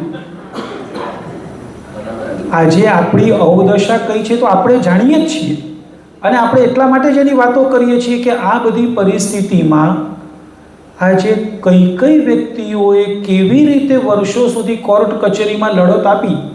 આજે આપણે જાણીએ છીએ કોર્ટ કચેરીમાં સમય આપવો 20-20 વર્ષે ને 25 વર્ષે ઉકેલ ન આવતા હોય, અને એમાં આ તો મોટા પ્રશ્નો, મોટા ડોક્યુમેન્ટથી કરીને ઘણી બધી વાતો જોઈતી હોય, તો કોઈ દિવસ કોણ કેસ લડે છે, કેવી રીતે લડે છે, આની ચિંતા આપણને મનમાં થવી જોઈતી હતી. હું અત્યારે ખાલી સમસ્યા બતાડું છું, એનું સમાધાન પછી કરશું. પણ આ બધી પરિસ્થિતિઓ છે. અમે અંતરિક્ષજી કેસને લડનારાઓ, શિરપુર ગામ છે ને, શિરપુર ગામમાં નાના નાના, આપણે ત્યાં પાનનો ગલ્લો હોય ને, કદાચ એટલી નાનકડી દુકાનવાળા વ્યક્તિઓને લડતા જોયા છે. એમના ઘરમાં જાઓ ને, એ જો એમ પૂછે ને કે ચા બનાવો, તો આપણે ઘરની પરિસ્થિતિ જોઈને એમ કહેવું પડે કે ના, ચા નથી પીવાની. એટલી નબળી પરિસ્થિતિમાં રહેલા પુણ્યાત્માઓ, એ લોકો એમ કહેતા કે 40 વર્ષથી અમે આ કેસ લડીએ છીએ. એ કે અમારા પિતાજી લડતા હતા, પિતાજીનું અવસાન થયું અને એના પછી અમે લડીએ છીએ. એકો એક વ્યક્તિઓને તીર્થ પ્રત્યેનો જે હૃદયનો ભાવ છે, આપણી પાસે સગવડ, સાધન, સામગ્રી ઘણું બધું છે, હૃદયમાં જે લાગણી મમતાની જોઈએ તીર્થો પ્રત્યે, એ મમત્વની ખામી છે. જેમ જીન મંદિર અને જીન બિંબો માટે મારે આ જ વાતમાં તમને કહેવું છે, કચ્છી દશા ઉસ્વાલ જ્ઞાતિના અગણિત જીન મંદિરો અને તીર્થો આજે ચિંતાવાળી પરિસ્થિતિમાં હશે. અગર તો આવતીકાલે ચિંતાવાળી પરિસ્થિતિ આવવાની છે. આ બધા પ્રત્યે આપણી જવાબદારી બને છે, હા કે ના? કમસે કમ કહું છું, કમસે કમ. હકીકતમાં તો જૈન સંઘનું દરેક જીન મંદિર મારું હોવું જોઈએ, આ ભાવના. પણ બધે નહીં પહોંચી શકાય એવું લાગતું હોય તો કમસે કમ જે આપણા વડીલો સુકૃત ઉપાર્જન કરીને ગયા, આજે એનું સંચાલન પણ સારી રીતે ન થતું હોય તો આપણા મનમાં ચિંતા જાગવી જોઈએ કે નહીં? પાલીતાણા જાઓ, નવટૂંકમાં જાઓ, બોલો પહેલી ટૂંક કોની આવે છે? કેટલા જણાએ ત્યાં પૂજા કરી છે? મને નથી લાગતું કે હું અહીંથી ગણવાનું શરૂ કરું તો આટલે પહોંચું. આંગળીના વેઢા પૂરા થશે ભાઈ. જેમણે કરી છે એની તો અનુમોદના કરું છું, કેમ કે બહુ ઓછા લોકો કરે છે, કરી એની ખૂબ અનુમોદના છે, પણ મને નથી લાગતું કે વેઢા પૂરા થાય. તમે જાણો છો 2-2 માળના દેરાસર છે ત્યાં. શિખરમાં ઉપર દર્શન કરવા જઈએ છીએ. બોલો, મોટા ભાગનો વર્ગ નવટૂંક જતો નથી. જે જાય છે અને નીચે માંડ દર્શન કર્યા તો ભયો ભયો, પ્રદક્ષિણા ભમતી પૂરી ન ફરે. શિખરમાં જનારા ઓર ગણતરીના. કમસે કમ જ્ઞાતિના જીન મંદિરો, આખું સંકલન સંપાદન થયેલા પુસ્તકો પ્રકાશિત થઈ ચૂક્યા છે. દસાઈના દેરા, દસાઈજા દેરા, અને એની અંદરમાં કેટલાય જીન મંદિરોની સારી રીતે વિગતો મૂકવામાં આવી છે.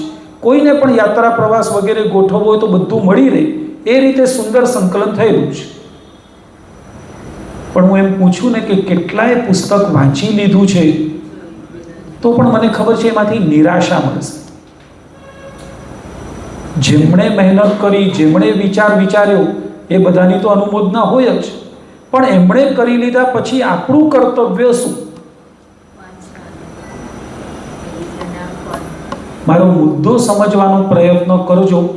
આપણે જે આજનો વિષય છે જૈન સંઘ પ્રત્યે કે સમાજ પ્રત્યે આપણું કર્તવ્ય શું. હું અત્યારે સમસ્યા જ બોલી રહ્યો છું. સમાધાનના વિષય માટે મારે છેલ્લી 5 મિનિટ લેવાની છે.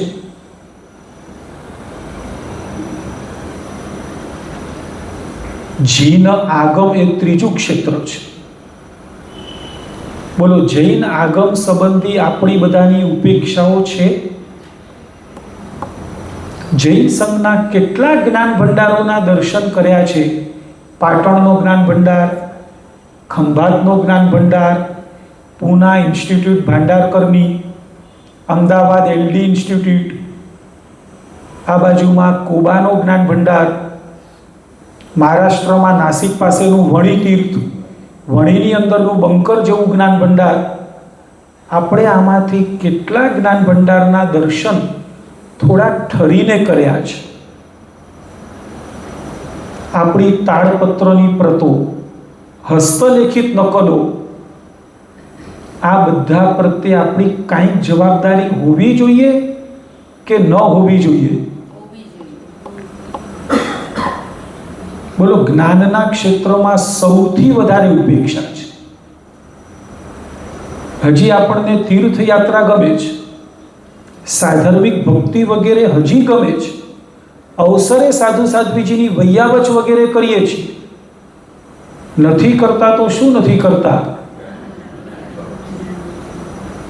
હમણાં એક પ્રાચીન ગ્રંથના સંશોધન માટે જુદી જુદી જગ્યાએથી પ્રતો મેળવવાનું શરૂ કર્યું હતું. બીજા ઘણા બધા લોકોને અગાઉના, એટલે થોડુંક જ્યાં સુધી આ બધું મોબાઈલ વગેરે સંપર્ક નહોતા એના કારણે ત્યારે 3 જ પ્રત મળતી હતી. અને પાછળથી બધું સાધનો વધ્યા, સગવડો વધી, એટલે તપાસ કરવાનું અને એમાં કોમ્પ્યુટરાઇઝ બધા લિસ્ટ મળતા ગયા. 60 જેટલી હસ્તલિખિત પ્રત મળી. એમાં જેસલમેરનો જ્ઞાન ભંડાર અને પાટણનો અને ખંભાતનો જ્ઞાન ભંડાર 3 બહુ ઉપયોગી બન્યા. ખંભાતના જ્ઞાન ભંડારમાંથી એક લાંબી તાળપત્રની પ્રત મળી, સિદ્ધરાજ જયસિંહના વખતની હતી. લગભગ વર્ષ થયા 913 વર્ષે હસ્તલિખિત પ્રત મળી. ઘણા બધા શુદ્ધ પાઠો એમાંથી મળ્યા. માઇનસ પોઈન્ટ એ હતો, આખી પ્રત ઉધઈવાળી છે. તાળપત્રને બાંધવાની જે દોરી હોય એ દોરી કોઈકે ખેંચી હશે. મોટા ભાગના દરેકના એ ઉપરના બંચના પાના, આખર તો તાળ નામનું ઝાડ છે, એના સૂકા પાંદડા છે, એ પાંદડા બધા ચીરાયેલા, એટલે દરેક પેરેગ્રાફમાં એ લાઈનો આપણને ખવાયેલી મળી. અને જ્યાં ચોખ્ખા અક્ષર હતા ત્યાં વરસાદમાં પલળી. પણ તેમ છતાં એ ગ્રંથ બહુ ઉપયોગી બન્યો, કેમ કે સંશોધન માટે બહુ ઉપયોગી હતો. આ હું તમને માત્ર એક જ દાખલો કહું છું. આવી કેટલી હસ્તપ્રતો પ્રત્યે, અને એમાં પણ હું કહીશ, જ્ઞાતિએ સંપાદિત કરેલો જ્ઞાન ભંડાર એ પણ ઘણા બધા તીર્થોમાં સચવાયેલો છે. અને સારા કેટલોગની અંદરમાં એની એન્ટ્રી કરવામાં આવી છે. સંપાદન છે મોટા ભાગે બધું તપાકચના મહાત્માઓનું, પણ એની અંદરમાં આપણી જ્ઞાન ભંડારની એન્ટ્રીઓ કરેલી છે. કચ્છી દશા ઓસવાલ જ્ઞાતિના પુણ્યાત્માઓએ જેમ જીન મંદિર વગેરેના કાર્યો કર્યા, એમ હસ્તલેખિતના જ્ઞાન ભંડારો પણ કર્યા છે. આપણે બધાએ આ પ્રત્યે થોડીક જવાબદારી કેળવવી જોઈએ. આટલી મારે માત્ર આંગળી ચીંધવાની છે. મારો મુદ્દો થોડોક ધ્યાનમાં આવે છે? આ બધી વાત હું તમને કરું છું સમસ્યા, અને સમસ્યાનું સમાધાન શું, મારે તમને હવે એ સમાધાનની વાત કરવી છે. શત્રુંજય ઉપર તીર્થરક્ષા માટે શું કરવું, ગિરનાર માટે શું કરવું, શિખરજી માટે શું કરવું, હું આટલું બધું આ બોલ્યો. સ્વાભાવિક છે કે તમારામાંથી કોઈને પણ મનમાં એમ થશે કે જો આ બધું હોય તો અમે અમારી ભૂમિકામાં શું કરી શકીએ. મારે એટલું કહેવું છે કે આ બધી સમસ્યાઓ માટે ક્યાંક ને ક્યાંક કોકને કોક પુણ્યાત્માઓ મહેનત કરી રહ્યા છે. મોટા ભાગની સમસ્યાઓ માટે કોકને કોક લડી રહ્યું છે, મહેનત કરીને જાગી રહ્યું છે. આપણે એના અભિયાનને સમજી એને વેગ આપવા માટે એને ખાલી હાથ લગાડવાનો છે. શત્રુંજય ઉપર તો માત્ર અવર જવર વધે ને, અવર જવર. બોલો, હાજરી હોય ખાલી હાજરી તો પણ ચોરને ચોરી કરવી તો ન ફાવે ને. પછી ચોરો ક્યારે ચોરી કરે? જ્યારે અવર જવર ન હોય ત્યારે. થોડીક જો હાજરી આવી જાય તો એની મેળે આ બધું કાર્ય કરી શકાય. અને એટલા માટે કેટલાક પુણ્યાત્માઓએ ચાતુર્માસ દરમિયાનમાં તીર્થ રક્ષા માટે ગિરિરાજની યાત્રાનું અભિયાન ઉપાડ્યું છે. શું કરવાનું? પહેલા દિવસે લોકો ઉપર ચડે, નવટૂંકમાં જાય. અનુભવ તો બધાના એટલા બધા છે. આપણા એક દેરાસરમાં ગણતરીના ભગવાન હોય પણ પૂજારી કેટલા જોઈએ? હવે ગિરિરાજ ઉપર સંખ્યાબંધ પ્રભુજી, 200-300 ભગવાનની વચ્ચે એક પૂજારી રાખ્યા હોય. આટલા બધા ભગવાનની વચ્ચે એક પૂજારી, એ બિચારો સવારથી સાંજ કરે તોય ન પહોંચી પડે. શું કરવાનું? આપણા આરાધકો 4 મહિનામાં એ પૂજારીને મળીને એમ કે કેટલા ભગવાનનો અભિષેક થઈ ગયો, બાકી છે, શું કરવું છે?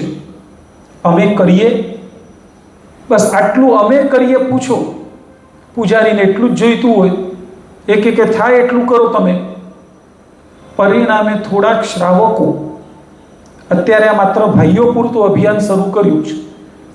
પર ડે 50, 75, 85, 100 જણા ઉપર જાય. પહેલા દિવસે નવટૂંકને કવર કરી લે. જેટલી જગ્યાએ ભગવાનના પક્ષાલ પૂજા થતા હોય એમાં જોડાઈ જાય. પૂજારીની સાથે જોડાઈ કરી જીનબિંબની શુદ્ધિકરણ, વૈયાવચ વગેરે કરે. થોડાક આરાધકો પછી ત્યાંથી દાદાના દરબારમાં જઈ અને નીચે ઉતરે. બીજા દિવસે વિપરીત રીતે ચડે. દાદાના દરબારમાં પહેલા જાય, ત્યાંની ટૂંકનું ધ્યાન રાખી અને આ બાજુ નવટૂંકમાં થઈને ઉતરે. આવી રીતે 3 દિવસના અભિયાન. જે દિવસે પહોંચો એ દિવસે તો મોડું થઈ ગયું હોય, લગભગ 8:30-9 વાગતા હોય. એટલે નૌકારશી વગેરે કરીને નીચેની યાત્રા, તળેટીમાં સેવા પૂજા, બીજા દેરાસરોમાં દર્શન, મહાત્માઓ પાસે જવાનું, બાકીના 2 દિવસમાં યાત્રા. આ રીતે કરીને દરેક સમસ્યાઓમાં કંઈક ને કંઈક નિરાકરણ રૂપે પુણ્યાત્માઓએ કાર્ય કર્યું છે. જેને પણ મનમાં એમ ભાવ જાગે કે અમારે આ કાર્ય કરવા છે, એ લોકોએ આ કાર્યમાં જોડાવાનું છે. પણ ફરીથી મારી મૂળ વાત એ છે, આપણે તીર્થ રક્ષા કે કંઈ પણ કરવું હોય, આ બધી જ સમસ્યાઓનું કોઈ એક સમાધાન ગોતવું હોય ને, એ સમાધાન એટલું જ છે, આપણે થોડોક સ્વાધ્યાય કરવો જોઈએ. થોડુંક તે વિષયનું જ્ઞાન મેળવવું જોઈએ. એ કાર્ય કેવી રીતે કરી શકાય એના માટે પણ સ્વાધ્યાય જોઈશે. આજે આપણે ત્યાં બોલવામાં આવે છે જૈનોની વસ્તી વધારો. બોલાય છે? હકીકતમાં તો જૈનોની વસ્તી વધે કોને ન ગમે? ગમે જ. હું પણ એમ કહું છું જૈનોની વસ્તી વધવી જ જોઈએ. પણ જૈનત્વ વધવું જોઈએ કે ખાલી વસ્તી વધવી જોઈએ? હજી નહીં સમજાયું. મને બીજું કહો, માણસ વધવા જોઈએ કે માણસાઈ વધવી જોઈએ? જો માણસાઈ વગરના માણસો હોય, સમજાય છે? માણસાઈ વગરના માણસો, આજે માણસો તો દુનિયામાં ઘણા છે. કોક મરવા પડ્યું અને લોકો મોબાઈલમાં હોય છે. બધાને વિડીયોગ્રાફી કરવાનું તૂત ઉપડ્યું છે. કોક મરતું હોય ત્યારે મદદે જવાનું કે મોબાઈલમાં રહેવાનું? આને શું કહેવાય? માણસાઈ વગરના માણસ. મને વિચારીને કહો, માણસાઈ વગરના માણસ રાક્ષસ કે બીજું કંઈ? નહીં ખ્યાલ આવ્યો? માણસાઈ વગરના માણસો એ વધે તો સારું કે નુકસાન? માણસાઈ વગરના માણસો વધે તો એ જ સમસ્યા છે. બસ એ જ અનુસંધાનમાં મારે કહેવું છે, જૈન શાસન જાણ્યા વગરના જૈનો સમાધાન કે સમસ્યા? આજે જૈન શાસનના 5-15 ગ્રંથો આપણે ન ભણીએ. શ્રાદ્ધ વિધિ ગ્રંથ શું કહે છે? દ્રવ્ય સપ્તતિકા શું કહે છે? ચાલો હું ગ્રંથની વાત તો છોડી દઉં. ચાલો 5 પ્રતિક્રમણ અર્થ સાથે, ચાલો આનું એ છોડી દઈએ. માત્ર ચૈત્ય વંદનના સૂત્રો અર્થ સાથે દેરાસરમાં બોલીએ છીએ ખરા?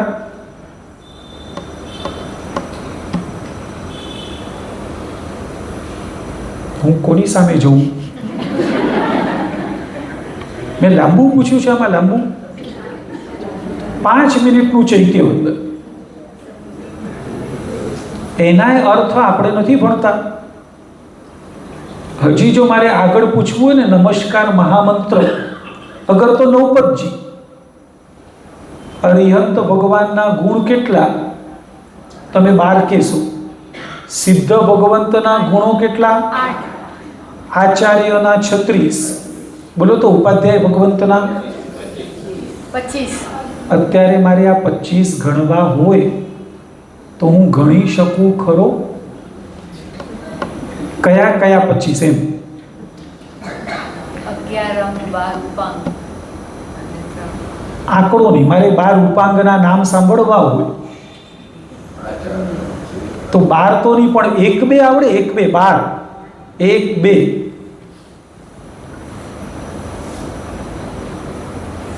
આ અઘરું નથી એમ મારે કહેવું છે. જો આપણે એક સામાન્યથી ગુજરાતી ચોપડી લઈને બેસીએ અને થોડુંક વાંચવાના રસ રુચિવાળા બની જઈએ તો આ બધું સહેલાઈથી આવડી શકે એવું છે.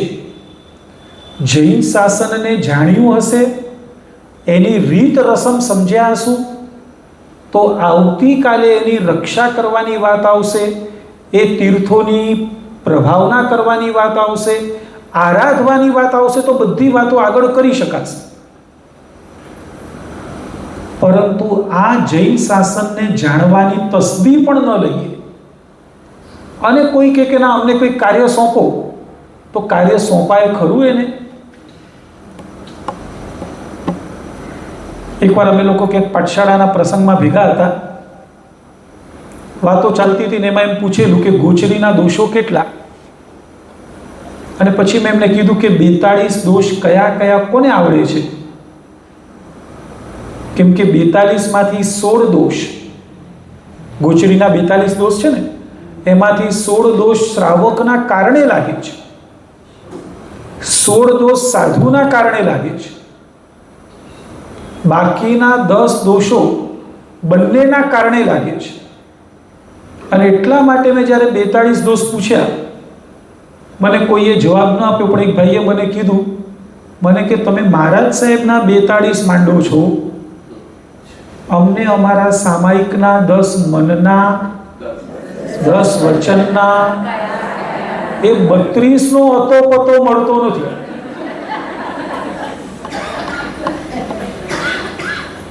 એની વાત ખરી હતી કે ખોટી એ પૂછવું છે.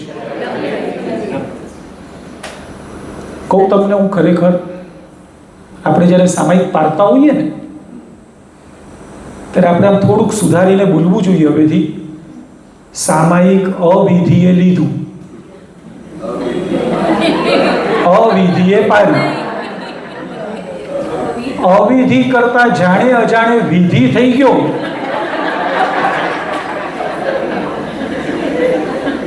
તો હું એ સુકૃતની અનુમોદના કરું છું. આવું બોલવું પડે એમ છે કે નહીં? મુદ્દો માત્ર એટલો છે કે આપણે બધા સરળ ગુજરાતીમાં આ બધું એકવાર વાંચી સમજી લેવાનું છે. આપણે કોઈ સ્પર્ધા કે પરીક્ષામાં નથી કે કડકડાટ 42 આવડ્યા કે નહીં, 32 કડકડાટ આવ્યા કે નહીં, એ મહત્વનું નથી. પણ ભાઈ હું સામાયિક કરું છું તો મારા સામાયિકમાં 10 મનના દોષ ટાળવાના છે, તો હું એકવાર સમજી લઉં જેથી મને દોષો ન લાગે. આટલું જ આપણે આ દ્રષ્ટિકોણથી ભણવાનું છે. જેટલી પણ સમસ્યા બોલી જઈએ અગર તો ભવિષ્યમાં આવશે, બધાયનું સમાધાન આ એક જ. કયું? બોલો, સ્વાધ્યાય. આપણો અત્યારે સમય થવા આવ્યો છે. આમ પણ જે પુણ્યાત્મન સર્વોદય મંડળે આયોજન કર્યું એનો પણ આજે આ છેલ્લું ક્લાસ છે ને. પૂર્ણ વિરામ નથી પણ અલ્પ વિરામ છે. અલ્પ વિરામ લઈએ ત્યારે આટલું જો નક્કી કરીએ ને કે અમે રોજની 20 મિનિટ ધાર્મિક પુસ્તક વાંચીશું. ચોક્કસ. રોજની 20 મિનિટ ધાર્મિક પુસ્તક વાંચીશું તો ઘણા બધા પ્રશ્નોનું સમાધાન આમાંથી મળી જશે. આજે આપણે થોડીક પણ વાતો જે કંઈ કરી છે હળવી શૈલીથી કરી છે. કેમ કે કેટલાક પણ જો પારિભાષિક શબ્દો હજી થોડાક પણ આગળ બોલવા હોય, બોલો, ચર્માવર્ત, યથા પ્રવૃત્તકરણ, અપૂર્વકરણ, અગર તો ચરણ સિત્તરી, કરણ સિત્તરી, આવું કંઈ પણ વિષય બોલવો હોય, બોલો એ વિષય લઈ શકાય એવો છે ખરો?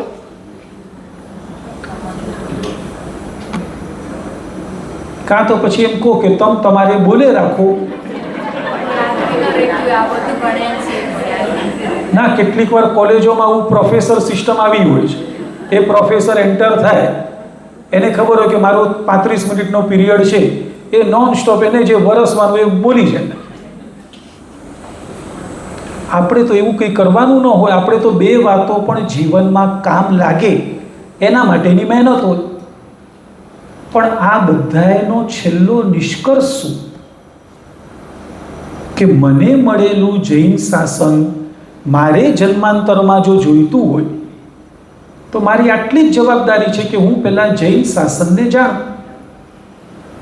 જૈન શાસનને જાણ્યા વગર જો જૈનોની સંખ્યા વધી તો એ તો મોટામાં મોટી સમસ્યા બની જવાની છે. આજે જે લોકો દેવદ્રવ્યની વ્યવસ્થાઓ નથી સમજતા, બોલો, દેવદ્રવ્ય માટે નબળું બોલે છે. રોજ દિવસ ઉગે ને એમાંય જ્યારથી વોટ્સઅપ વગેરે આવ્યું છે, લોકો સતત બોલે છે કે સાધર્મિકને આપો. હકીકતમાં જૈન સંઘ જેટલું સાધર્મિકોને સાચવે છે એટલું તો બીજું કોણે સાચવ્યું છે? અને એમાંય વિશેષે કરીને કચ્છી દશા ઉસ્વાલ જ્ઞાતિ એકોએક ગામના ગામે ગામ મંડળો છે મોટે ભાગે, કે જેમણે તે ગામની અંદરમાં કોઈ પણ જ્ઞાતિજનો આર્થિક રીતે નબળા હોય તો એમનો મેડિકલનું, એમનું અભ્યાસનું, એમનું કોલેજનું, એમને સ્ટેશનરી આપવાનું, ત્યાંથી લઈને જે રીતે જ્ઞાતિજનોની પડખે રહેવાય એ રીતે કર્યું છે કે નથી કર્યું? મોટે ભાગે બધું સંતોષકારક રીતે કર્યું છે. જેટલી રકમ આવતી જાય તેટલા પ્રમાણમાં મહેનત કાર્યકર્તાઓએ દિવસ રાત જોયા વગર સમયનો ભોગ આપીને કર્યું છે. આટલું બધું કર્યું હોવા છતાં પણ લોકો તો સહેલાઈથી બોલે છે કે કાંઈ કરતા નથી, સાધર્મિકને જોતા નથી, ખાલી દેરાસરમાં કરે છે. હકીકતમાં આ બધી ફરિયાદો મોટા ભાગે તથ્ય વિનાની છે. પણ એ બધું ક્યારે કહી શકાશે? જ્યારે આપણે થોડુંક એનાથી પરિચિત થયા હશું, થોડોક અભ્યાસ કર્યો હશે તો આ બધી વાતો કહી શકાશે. તમે પણ કોકને કહી શકશો. નહીં તો આજે જૈનોને પણ એમ થાય છે કે વાત સાચી છે, દેરાસરમાં જરૂર નથી તો આટલું બધું કેમ? ભાઈ, તમારા દેરાસરમાં જરૂર નથી, પણ આજે આવો મારવાડમાં, મેવાડમાં, કચ્છનાય ઘણા બધા ગામોમાં પરિસ્થિતિઓ જીર્ણોદ્ધાર માંગે છે. અને એક સંઘ જીર્ણોદ્ધારની જો જવાબદારી લે તો સંપૂર્ણ દેવદ્રવ્ય ખર્ચાઈ જાય એવી પરિસ્થિતિ છે. પણ આ બધી વાતો ક્યારે કામ લાગશે? આપણે થોડોક સ્વાધ્યાય કર્યો હશે, થોડાક તત્વજ્ઞાનથી પરિચિત બન્યા હશું.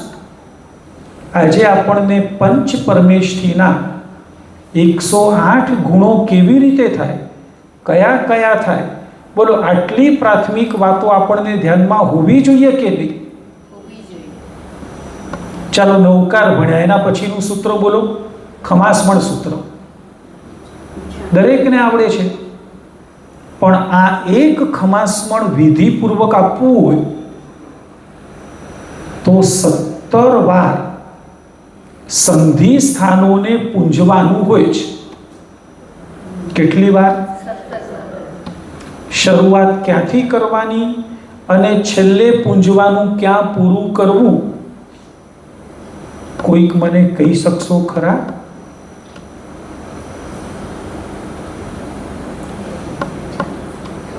તમે કહી દો એટલે આપણે સર્વમંગલની દિશા તરફ જવું છે. હું પૂરું જ કરું છું, બોલો. બિલકુલ બરાબર. મને ગમ્યું કે એકાદ પુણ્યાત્માને આટલું મને કીધું. કેમ આપણે બધા આ એક ખમાસમણ સૂત્રની વિધિ ન સમજ્યા? આપણી આ ખામી કહેવાય કે ન કહેવાય? બસ આ બધાનું સમાધાન વળી પાછું શું? બીજું કાંઈ જ નહીં. સાવ સાદી સરળ ગુજરાતીમાં, ઇંગ્લિશમાં, હિન્દીમાં, 3 ભાષાઓમાં છપાયેલા આપણા આ બધા ગ્રંથો છે. થોડુંક વાંચન ચાલુ રાખીએ. કેટલું રોજની? અડધો કલાક. વધારે કીધું છે મેં? આપણા વડીલો પાસે આપણા જેટલા સાધન ન હતા, છતાંય સ્વાધ્યાય સવાયો કરતા. આપણા વડીલોને કેરીનો રસ કાઢવો ને, કેરીનો રસ, ચારણીને કંતાન લેવા પડતા. આજે જો કેરીનો રસ કાઢવો હોય, સમય કેટલો? 1, 2 અને 3 થઈ ગયો ને, એટલે સમય ઘણો બચ્યો. બચેલો સમય વેડફાયો ક્યાં?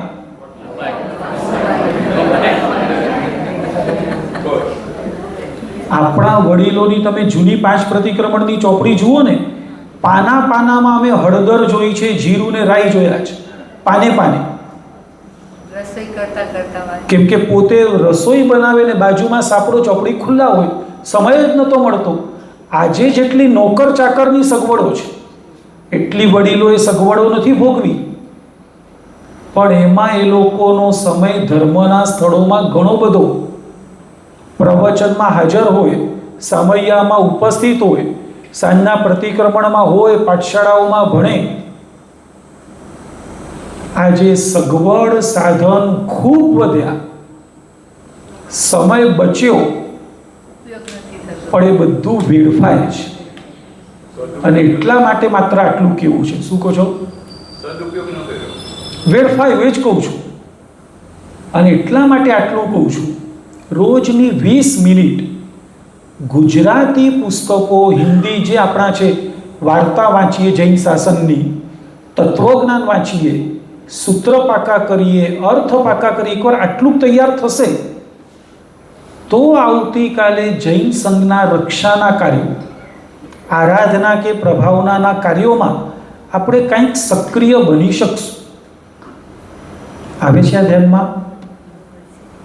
એટલે સુધીનું રાખવું. 2-5 મિનિટ જો કોઈકને કંઈક પૂછવાનું હતું